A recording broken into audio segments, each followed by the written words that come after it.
name is Meshwa Patel.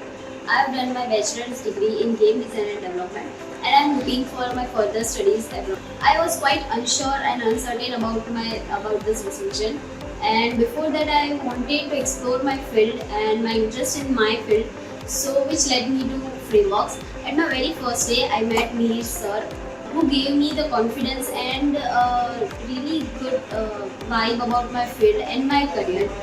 And shortly I enrolled into Frameboxx. He even guided me for my further studies in Canada. At my first day of studying, Mihir sir, his teaching techniques were very remarkable. Even though I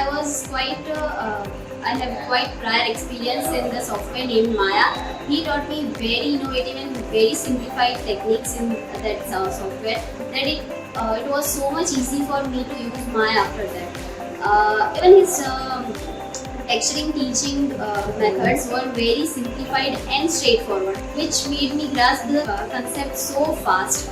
And in this course, I was going to study 3D modeling and texturing in software such as Maya, Substance Painter and ZBrush, and I am very grateful that I came to Frameboxx and met Mihir Shah. I don't think I would ever find a great mentor and guide like Mihir sir.